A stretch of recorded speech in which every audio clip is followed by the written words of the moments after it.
सभी को हर हर महादेव, श्री शिवाय नमस्तुभ्यम। आइए आज हम सब जानेंगे नवरात्रि में पीरियड के दौरान महिलाएं कैसे करें पूजा पाठ। यहाँ जानिए कारण। महिलाओं को हर महीने पीरियड्स यानी मासिक धर्म का होना एक प्राकृतिक घटना है, लेकिन समाज में पीरियड्स को लेकर कई मिथक फैले हुए हैं। ऐसा माना जाता है कि पीरियड्स के दौरान पूजा पाठ करने से महिलाओं को अशुभ फल प्राप्त होता है। महिलाएं पड़ जाती हैं दुविधा में।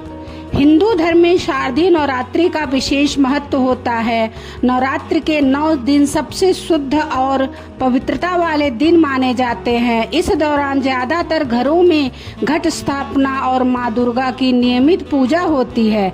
महिलाएं इस पर्व को खास मानती हैं, लेकिन मासिक धर्म की स्थिति में कई बार ये असमंजस में पड़ जाती हैं। यह सोच उन्हें परेशान करती है कि पूजा करनी चाहिए या नहीं। भक्ति का भाव सबसे महत्वपूर्ण होता है। शास्त्रों के अनुसार मासिक धर्म एक प्राकृतिक प्रक्रिया है जो हर 22 से 28 दिन में रिपीट होती है। यदि किसी महिला को पहले से आशंका हो कि नवरात्रि के बीच मासिक धर्म आ सकता है तो वे चाहे तो पूरा व्रत ना रखें और केवल पहला व अंतिम व्रत कर लें। जिन महिलाओं को कमजोरी, चक्कर या अन्य स्वास्थ्य संबंधी परेशानियां होती है उन्हें उपवास करने से बचना चाहिए, मगर जो महिलाएं बिना किसी दिक्कत के उपवास कर सकती है वे फलाहार ले सकती है और मानसिक भक्ति कर सकती हैं। पूजा सामग्री और प्रतिमा को ना छुएं।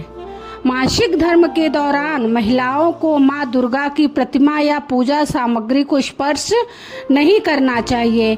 इस अवधि में वे शारीरिक रूप से पूजा न करके मानसिक रूप से व्रत कर सकती हैं। भक्ति में सबसे जरूरी है श्रद्धा और निष्ठा। शारीरिक शुद्धि उसके बाद आती है। पाठ और ध्यान कर सकती हैं महिलाएं। मासिक धर्म के समय महिलाएं दुर्गा सप्तशती का पाठ मन ही मन कर सकती हैं। यदि पाठ याद ना हो तो इंटरनेट या मोबाइल के जरिए उसे पाठ पढ़ सकती है। स्नान कर स्वच्छ वस्त्र धारण करके किसी एकांत स्थान पर बैठकर यह पाठ करने से भी व्रत का फल मिलता है। व्रत निभाने का तरीका। यदि नवरात्रि शुरू होने से पहले ही मासिक धर्म आ जाए तो बेहतर है कि महिलाएं व्रत ना रखें, लेकिन यदि संकल्प लिया है तो पूजा किसी अन्य सदस्य से करवाई जा सकती है। स्वयं केवल ध्यान, जप और पाठ करें। इस तरह से भी माँ दुर्गा की कृपा प्राप्त होती है। आखिरी व्रत तक आ जाए मासिक धर्म तो अगर किसी महिला ने पहला व्रत कर लिया है और आखिरी व्रत तक मासिक धर्म आ जाए तो भी उन्हें अंतिम व्रत जरूर करना चाहिए। जैसे ही मासिक धर्म समाप्त हो स्नान कर स्वच्छ वस्त्र पहनकर माँ दुर्गा की पूजा करनी चाहिए। आइए जानते हैं शास्त्रीय दृष्टिकोण क्या है।